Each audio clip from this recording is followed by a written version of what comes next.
Have you ever wondered why a man's composure crumbles under a woman's silent gaze? In the hush between two heartbeats, she performs her first ritual, the art of deliberate absence.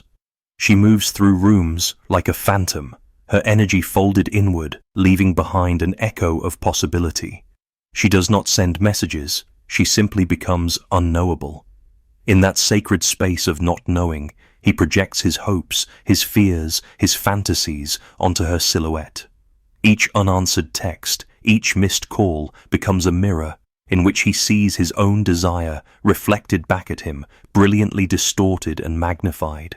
She is no longer merely a person, but an idea, a cipher that he cannot decode.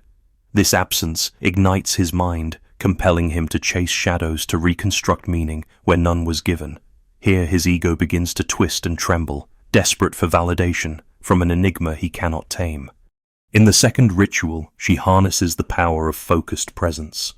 When she enters his world again, she is fully there, every glance precise, every tilt of her head deliberate.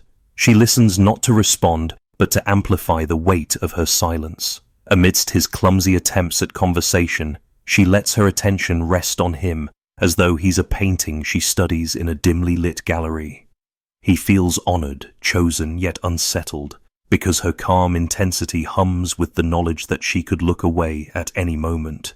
She rarely laughs at his jokes, but when she does, it feels like a secret, unlocked an invitation into a realm he never thought he deserved to enter. In her rare smile lies both reward and reprimand, a reminder that her approval is not his right, but her gift. Each measured word she offers becomes a precious coin spent sparingly, forcing his ego to stretch and strain in pursuit of her approval. As his ego contorts beneath her silent appraisal, she initiates the third ritual, controlled self-revelation. She reveals fragments of her inner world, an old journal tucked between her books, a fleeting mention of childhood dreams, a poem she recites in a voice so soft it borders on confession. These glimpses are delivered not for sympathy, but to remind him that her depths cannot be plumbed by mere persistence. He craves more hungers for the next piece of her soul, but she withholds the blueprint of her psyche. Each detail she divulges is an artifact, precious and immutable, leaving him ravenous to unearth the rest. His ego, trained to dominate and possess, finds itself outmaneuvered by her sovereignty. He learns that power lies not in overt conquests, but in the capacity to withhold. Throughout these rituals, she remains rooted in the wisdom of shadow work. She recognizes that every flicker of his obsession mirrors a shadow within herself, the longing for recognition that she has now claimed for her own. Her detachment is not born of cruelty, but of self-respect. She knows that to chase would be to betray her own value. In stepping back, she steps into her fullest power, the power of choice. Each moment she chooses silence over explanation, presence over attention-seeking, revelation over exposure. She reinforces the truth that her worth is intrinsic, not transactional. You might find yourself asking what drives her to command such silent authority. It is not malice, nor is it a game. It is the unshakable understanding that true seduction is never about bending another's will, but about inviting him to meet her on her own terms. She embraces the paradox of the wounded healer. She acknowledges her wounds, but she does not offer them as currency. Instead, she transforms them into wisdom, sculpting her story into a beacon of self-empowerment. In doing so, she beckons him to confront his own shadows, to question the inflated narratives of his ego. As his fixation grows, he stands at the crossroads of surrender or retreat. He can choose to continue the hunt, chasing an ever-receding horizon, or he can pause to examine why her silence has unsettled him so profoundly. In that examination lies his chance at individuation, his opportunity to step beyond the limitations of ego projection and meet her as a fellow traveler on the path of self-discovery. For she does not shatter his ego to punish him, but to liberate him from illusions that keep him small. In these moments, her silent rituals become a conduit for both their transformations. She reclaims her power not by overpowering him, but by refusing to be reduced to a trophy. He discovers that true connection demands vulnerability and authenticity, not domination. Together, they glimpse the possibility of a union grounded not in need but in mutual sovereignty. In the quiet aftermath of her final revelation, he paces through the corridors of his mind, haunted by the gentle power she wields without uttering a command. The air seems charged with possibility, as though her very aura has rewritten the laws of engagement. He recalls a time when he believed confidence was defined by size and volume, grand gestures, bold assurances, the flourish of a boast. Yet here stands a woman whose quiet gravity eclipses his thunderous bravado. Her energy is magnetic, not because it demands attention, but because it invites exploration. She is a topography of mystery, and he cannot help but traverse its contours, hoping for a glimpse of what lies beneath the surface. She moves through her own world with the poise of one who has learned to dance with her shadows. Each ritual of silent seduction springs from a deeper well of self-knowledge, sourced in her willingness to confront every fractured piece of her psyche. She does not hide her scars. She refracts them, turning each crack into a prism that scatters the light of her authenticity in 1,000 directions. He sees this brilliance, and for the first time questions the solidity of his own identity. His ego, once rigid as stone, begins to soften, to admit the possibility that strength can emerge from vulnerability. In the nights that follow, he experiments with silence of his own, hoping to duplicate her effect. He sends messages that vanish into digital voids, hoping she will chase him across the empty screen. Yet his efforts fall flat, lacking her finesse of intent. His silence feels defensive, a retreat, rather than an invitation. He realizes that absence alone is not enough. It must be imbued with purpose. He watches her carefully, tracing the precision of her pauses, the sacred geometry of her reticence. In her realm, absence is not a vacuum but a crucible in which desire is forged. Meanwhile, she tends to her own inner landscape, nurturing the embers of self-worth that glow beneath her calm exterior. She does not perform seduction for sport. She wields it as a mirror, reflecting back to herself the truth of her own power. She reminds herself that worth is not contingent on another's pursuit, but anchored in the integrity of her own soul. In the silence between them, she hears the echo of her own convictions reverberate more clearly than ever before. She tastes the freedom of sovereignty, the heady rush of knowing that she alone shapes her destiny. He approaches her again, not with the certainty of conquest, but with the tentative curiosity of a pilgrim. His questions are softer now, his tone less demanding. He seeks not to claim her, but to understand her. In this shift, she glimpses a subtle transformation in him, a humbling of ego that hints at real growth. Yet she remains vigilant, for she has witnessed how easily surrender can masquerade as manipulation. She waits for sincerity, for a sincerity born of internal inquiry rather than external agenda. As their interactions deepen, a new dynamic emerges, the dance of mutual shadow work. In her presence, he confronts the narratives he has woven to protect himself, the stories of his supposed invincibility, his fears of abandonment masked by arrogance. He begins to see how his need to be admired has imprisoned him in roles that felt safe but hollow. She, in turn, is invited to witness his courage as he strips away these defenses, standing nude before his own vulnerability. Her rituals of silent seduction become a scaffold for his emergence into authenticity, just as his unfolding honesty becomes a hymn to her own liberation. They discover that attraction need not be a battlefield, but a sacred ground, where two souls meet at the crossroads of shadow and light. In the spaces of quiet communion, they taste the alchemy of connection that transcends transaction. Each moment of shared silence becomes a confessional, each glance a covenant of mutual respect. The power that once lay in withholding now reveals itself as the power to hold space for himself, for her, and for the unfolding mystery between them. And yet at the pinnacle of this journey, she understands that true mastery lies in surrender, not surrender to another, but to the currents of life itself. She lets go of the need to orchestrate every encounter, allowing her rituals to become organic, unforced. She trusts that her presence unadorned and unwavering is enough to evoke wonder. The man she has guided through his own labyrinth of shadows now stands beside her, not as a conqueror, but as an ally in the shared quest for wholeness. In that unity forged by silent seduction, they taste freedom, not the fleeting freedom of ego's whims, but the enduring freedom born of inner sovereignty. His ego, once brittle and reactive, stands tempered and open, capable of admiration without expectation.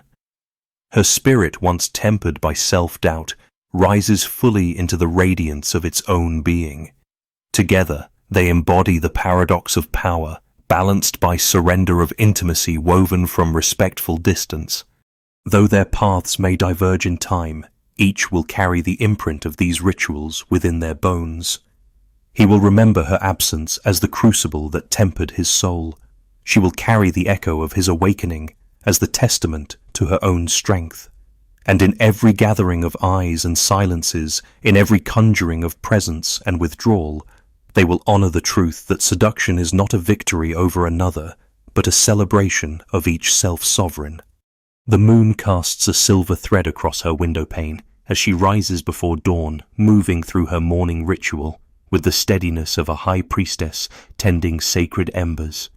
He watches from afar, approximating her ceremony, stretching like a cat brewing coffee, as though it were some talisman, but he cannot replicate its depth. Her movements are not idle. Each stretch honors the vessel she inhabits. Each measured breath draws up remnants of shadow from the depths of her subconscious. In this silent communion, she reminds herself that true power arises not from external conquest, but from mastering the terrain of her own psyche. It is here in the chrysalis of solitude that she steels her spirit against the ordinary expectations of desire. He finds himself drawn to her dawn stillness. Yet he arrives with clumsy enthusiasm, bright messages flooding his phone like morning sunbeams bursting through a storm's cloud. Yet she greets his words not with immediate response, but with the reflective calm of a lake. His eagerness ripples the surface, shimmering with hope, but she allows the waters to settle, encouraging him to see the clarity at the bottom. In that reflection, he perceives parts of himself he had never dared to confront: his hunger for approval, his fear of being unseen, the ache of a wounded child striving for recognition. Her silence does not chastise, it educates. She teaches him through absence that wisdom often arrives in stillness. Later they meet in the shifting light of late afternoon, in a space neither wholly hers nor wholly his, a cafe courtyard brushed by sunlight and shadow. She speaks sparingly, allowing the words she chooses to carry the full weight of intention. He listens mesmerized by the cadence of her voice, aware that every pause invites him to explore his internal landscape. Here her second ritual unfolds anew the ritual of reflective dialogue. She asks questions that pierce the armor of his defenses. What would you risk if you were unafraid not to unsettle him, but to hand him a key? As he fumbles with the question, he recognizes that the power dynamics have inverted. He is no longer seeking to impress, but to understand. In this exchange, his ego slackens inch by inch as he confronts truths too long ignored. In the low hum of conversation and passing traffic, she unveils another layer of her inner tapestry. She recounts a dream, shards of light fracturing in an empty cathedral, a whispered voice beckoning her toward a hidden door. He leans forward, curious, yet she shares just enough to kindle his fascination without surrendering the map. He yearns to chart the course himself, to claim the treasure of her psyche, but she reminds him that discovery is earned through the labor of introspection, not through force. Her story becomes an invitation, an initiation into a rite of passage where the reward lies not in possession, but in shared revelation. You sense even from the sidelines of her narrative that she is both architect and guide.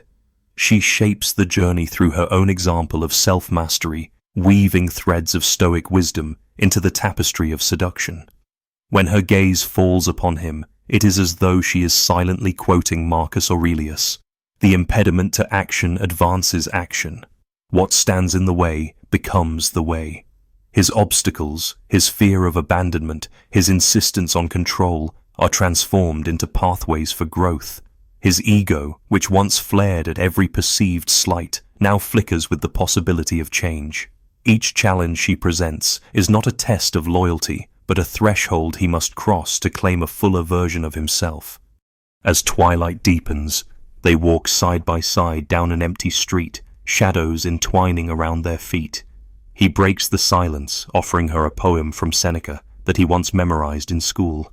His voice trembles as he recites, "True happiness is to enjoy the present without anxious dependence upon the future." She listens, her expression unreadable, then allows a small, genuine smile to surface. In that instant, he realizes that his growth has been witnessed and honored. She has guided him to this realization, yet she offers no commentary, only that quiet smile, generous and free. In the hush that follows, she presses his hand, an unspoken benediction. It is neither possession nor surrender, but the gentle acknowledgement of two sovereign spirits meeting at a crossroads of their own making. He senses that the final ritual of silent seduction has already begun, the ritual of surrender to self. She will not lead him any further.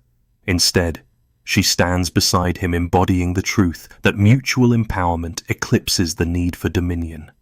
In the sanctuary of her presence, he discovers that the most profound seduction is not the bending of another's will, but the liberation of one's own. He feels his ego shift, no longer rigid as iron, but fluid as water, capable of yielding, shaping, and finding its path around every obstacle. She, in turn, basks in the glow of shared awakening, knowing that her strength lies in the authenticity of her rituals rather than in the outcome they produce. And in that liminal space between dusk and night, they stand together, two travelers no longer bound by the old scripts of need and chase, but free to write a new story of mutual respect and inner sovereignty. The echo of her silence has become a chorus of wisdom in both their hearts, a testament to the transformative power of shadow work and the art of silent seduction.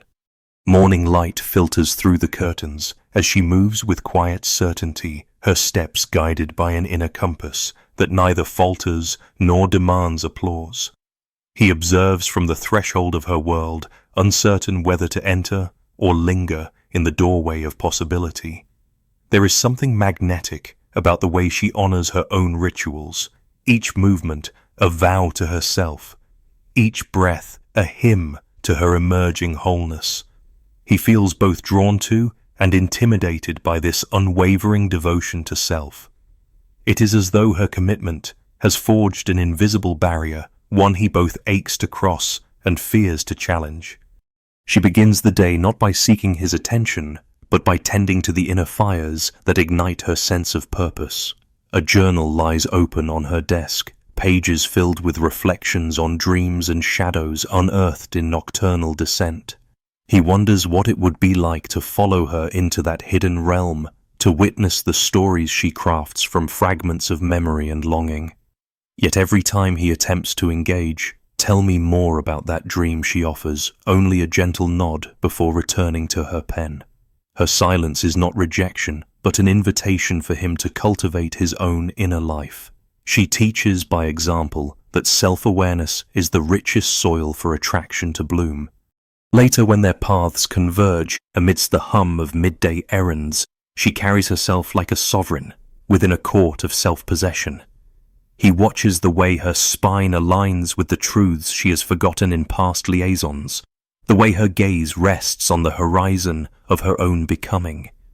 When she smiles, it is at some private revelation, and he feels honored even in absence of explanation.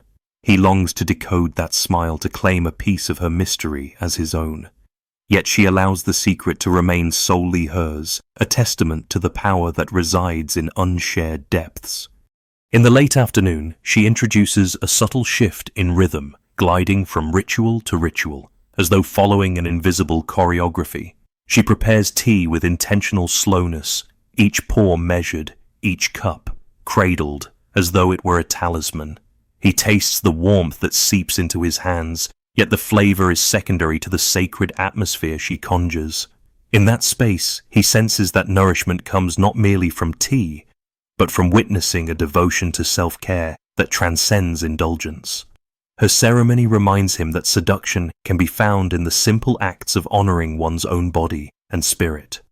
Their conversation unfolds in the hush that follows words exchanged like rare offerings. She asks him, "What truths have you denied to yourself?" A question that lands like a pebble dropped in still water, rippling out to undiscovered shores of his psyche. He stumbles for an answer, feeling the weight of defenses he's erected to mask his vulnerabilities. He tries to shift to lighter topics, but she returns insistently to that aperture of inquiry, urging him to lean into discomfort. It is in this tension between her curiosity and his resistance that transformation glimmers at the edge of consciousness. He begins to realize that her seduction is not an art of manipulation, but a process of unveiling. Each moment she invites him into deeper reflection, she shatters another fragment of egoic armor he wore as protection. He recalls the lessons of Epictetus. It's not what happens to you, but how you react to it that matters. In her presence, he learns to react not from habit, but from mindfulness.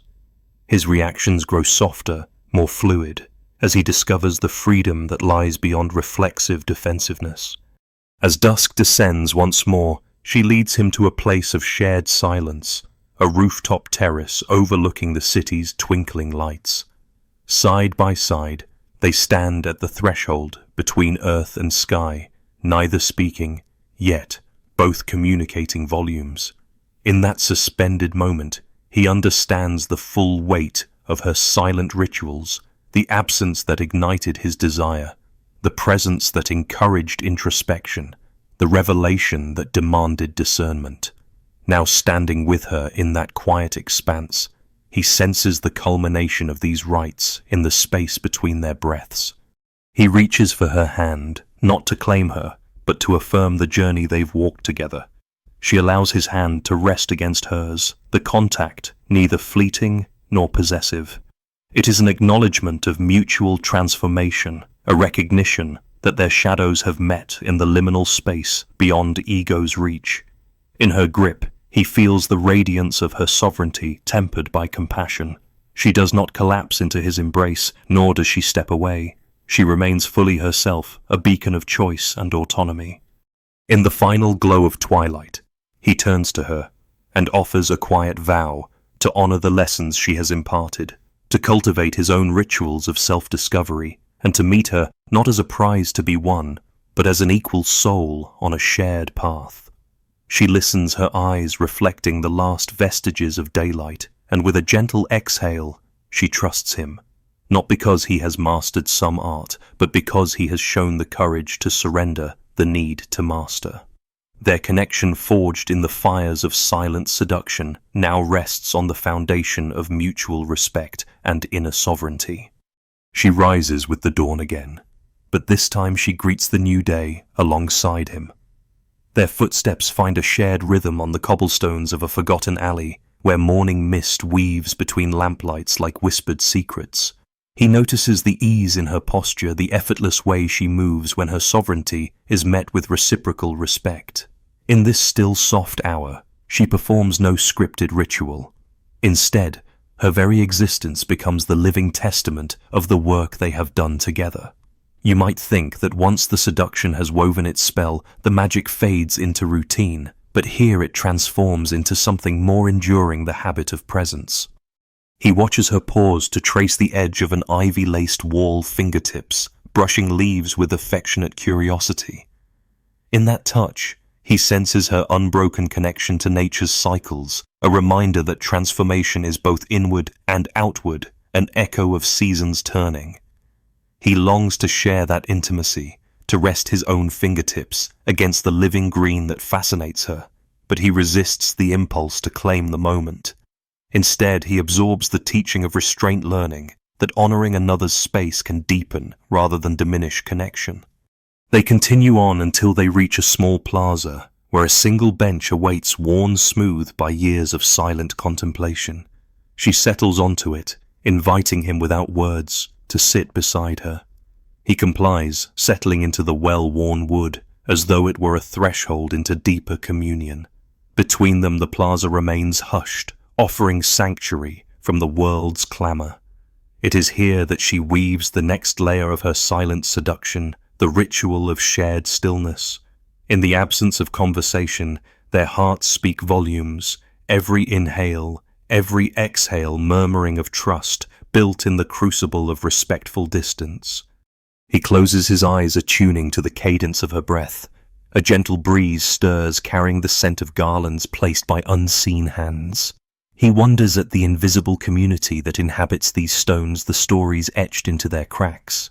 Her presence beside him feels like an invitation to join that lineage of seekers, women and men, who have learned to find transcendence in the hush between breaths. You may ask yourself, what is more seductive than silence shared between two souls? It is the revelation that words are not always necessary for communion. When he finally speaks, his voice is low, hesitant. "I feel changed." He admits the confession, trembling in the morning light. She turns to him, her gaze luminous yet calm, as though she'd been waiting for this moment. "What do you feel?" she asks, not pressing, but opening a door. He searches for vocabulary, lighter, braver, unbroken, but finds them inadequate. So he simply says present. In that single word he encapsulates the gift she has given him, the capacity to inhabit his own being, without the constant seeking for approval. She nods a small curve that honors his truth. Presence is the greatest seduction, she murmurs, echoing the wisdom she has embodied from Stoic masters and Jungian alchemists alike. When you stand fully in your own light, you invite others to do the same. His ego swells not with pride, but with the humble recognition that he has grown beyond his old patterns of seeking external validation. In that moment, he sees her not as an enigma to be solved, but as a mirror reflecting his own potential. They rise from the bench, stepping back into the flow of the waking city. As they walk, she reaches for his hand, an offering of partnership, not possession. He clasps it, feeling the warmth of her skin, the pulse of her vitality. Together, they navigate the morning bustle, their individual rituals now woven into a shared tapestry of intentional living. He pauses at a bakery window, inhaling the yeasty warmth of fresh bread, and she smiles, encouraging him to indulge. He realizes that self-care need not be austere. It can be sprinkled with simple pleasures. Later, as the sun climbs higher, they part ways for a time, each returning to their respective domains of work and creation. Yet even in separation, their silent ceremonies continue to ripple outward. He writes notes of gratitude in his journal, recalling the questions she posed, the pauses she held. She arranges flowers on her desk, each stem chosen with mindful reverence. In absence, they practice the rituals they learned together. Absence as presence, presence as invitation, revelation as transformation. You might wonder if this journey ever finds an end. Perhaps the final ritual of silent seduction is not a destination, but a perpetual process, a dynamic dance between two sovereign spirits, each committed to their own growth while honoring the growth of the other. In every glance, every pause, every carefully chosen word or withheld phrase, they reaffirm the promise of mutual empowerment. They become living paradoxes, fiercely independent yet deeply intertwined masters of their own shadows, yet vulnerable enough to share them. As midday drifts toward twilight once more, they will reconvene in the spaces they've sanctified forever, repeating and refining the rituals that shattered egos only to reveal souls. And in each cycle, they will discover new layers of depth, for the psyche is infinite in its capacity to surprise us. The true seduction you see is the never-ending unveiling of mystery, both in her silent power and within the depths of his own transformed ego. They continue their shared pilgrimage through uncharted spaces, both external and internal, where the borders of self and other blur into a tapestry of mutual emergence. She guides him to a narrow footbridge arching over a sleepy river, its surface a mirror of sky and reeds. Without a word, she steps onto the weathered planks, inviting him to follow. Each creak underfoot echoes the ancient rhythm of trust, the willingness to move forward despite uncertainty. He crosses behind her, senses heightened by the precarious curve of the bridge, and in that moment, he realizes how far he's come from grasping at certainty to embracing the unknown. On the far bank, she pauses to collect a handful of river pebbles, each one smoothed by years of water's persistent motion. She hands one to him, weight cool in his palm, and his fingers trace the subtle grooves. "What do you feel?" she asks, her voice soft as rippling water. He closes his eyes, inhaling the scent of moss and morning mist. "Possibility," he whispers, surprised by the expansiveness of his own answer. He senses that the pebble is both a token and a testament hardened by resistance, shaped by flow, and now offering its quiet solidity to his grasp. She smiles not with condescension, but with the warmth of shared revelation. In that exchange, the third ritual of silent seduction, controlled self-revelation, transcends its original intent. It becomes a covenant, the pledge to bring one's authentic self to the encounter unedited and evolving.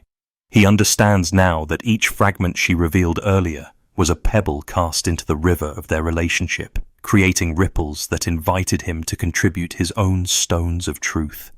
They walk on pebbles in their pockets, and the landscape shifts from riverbank to forest path.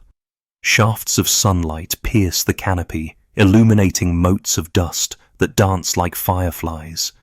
She leads the way, not by pretense of knowing every turn, but by the simple steadiness of her stride. He follows more confidently, trusting her rhythm, as he's learned to trust his own inner compass. In the hush of the woodland, they speak little, for words feel clumsy here. Instead, they share glances charged with the circuitry of their evolving bond, each look a voltage of admiration, curiosity, and respect. At a clearing, she stops before a fallen oak, whose gnarled roots form a natural seat. He sits beside her, and together they lean against the ancient trunk. She lifts her face to the mottled sunlight, allowing its warmth to seep into her bones. He watches as lines of light trace patterns across her skin, and he feels a stirring in his chest, a somatic resonance with her unguarded presence. It is as though he's witnessing the physical embodiment of shadow work, light illuminating every contour, uncovering hidden textures and healing wounds through the gentle alchemy of attention. He places a hand on his own heart, attuning to the pulse that thrums with newfound courage. He recalls the wisdom of Epictetus. First say to yourself what you would be, and then do what you have to do. Here in the Cathedral of Trees, he finally understands that becoming is not a distant goal, but a moment-to-moment practice. His hand tightens around his pebble, and he feels its solidity anchor him in the present. She turns to him, her gaze both tender and exacting. "What will you do now?" she asks. In earlier encounters, he might have launched into grand plans or empty promises, but now his response emerges from the depth of self-awareness they've co-created. "I will honor this journey," he says, voice steady. "I will tend my own shadows, offer my truths without demand, and move forward with both courage and compassion." His words ring in the silent clearing, like a vow to the gods of inner transformation. She nods her approval, neither bestowed nor withheld, but acknowledged as a ripple in their shared river. She reaches out to touch his pebble through the fabric of his pocket, a silent caress that speaks of unity without erasure of individuality. He feels her presence as a warm current infusing his own determination with tenderness. In that gesture, he senses that the rituals of silent seduction have completed a full cycle from absence that sparked his longing to presence, that challenged his defenses to revelation, that demanded discernment, and now to co-creation that transforms both. They rise together and leave the forest path carrying their pebbles like relics of an odyssey, as they emerge into open fields awash with golden light. He realizes that the landscape of their connection has expanded to embrace the world beyond the rituals themselves. Their bond is no longer defined by the dance of seduction, but by the shared commitment to ongoing growth and authenticity. Walking side by side, they cross into a meadow where wildflowers nod in the breeze. She stops to pick a single bloom, a bright poppy, and tucks it behind her ear. He watches, then selects a bluebell to place in her hair beside it. In this simple act, they weave together the colors of their individual stories into a single garland. It is neither ostentatious nor understated, but perfectly balanced, a living symbol of what they have built. He turns to her and smiles, feeling the fullness of his transformed ego, no longer constricted by need, but liberated by partnership. She returns his smile, a mirror of her own journey towards sovereign wholeness. And together they step forward into the river of life, their footprints sealed with the imprints of silent rituals that will forever shape the contours of their souls. They pause at the edge of the horizon's glow where sky and earth converse in hues of violet and rose. In this liminal hour, the air itself feels pregnant with possibility, an invitation to step beyond the old stories and into a new myth of self. She turns to him, and in her eyes he sees the reflection of his own transformation, a self that has grown spacious, unburdened by the tyranny of external approval. He recognizes that the true seduction he once sought in her silence has always been the call to return home to himself. She inhales the cooling breeze, letting it sweep through the corridors of her mind, dispersing the last vestiges of doubt. In this final ritual, she offers no challenge and asks no favor. She simply stands firm in her sovereignty, an embodiment of inner freedom. He breathes alongside her, feeling the unspoken bond that arises when two souls choose their wholeness over the craving for completion in another. The ritual of rituallessness becomes their testament, a declaration that their power springs from choice, not from patterns repeated. He will carry forward the lessons of absence and presence, of revelation and restraint, as sacred relics within his chest. He knows now that absence can be as powerful as presence when it is rooted in purpose, that mystery fuels desire more fiercely than clarity ever could, that the greatest intimacy is the willingness to face one's own shadows. And she in turn will carry into every morning the knowledge that her worth is unassailable, needing no reflection in another's gaze. Together they stand at the threshold of a shared journey that no longer depends on games of chase or conquest. Their steps are light, each footfall a vow to honor the sovereignty of self and other.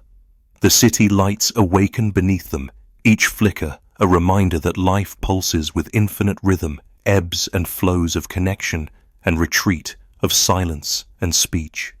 They have learned to dance in those rhythms without losing their center. In the quiet space between heartbeats, he reaches out and slips his hand into hers. There is no tension in the gesture, only the soft certainty of two currents merging into a deeper stream. She does not lean into him, nor does she pull away. She meets him in the still center of their shared becoming.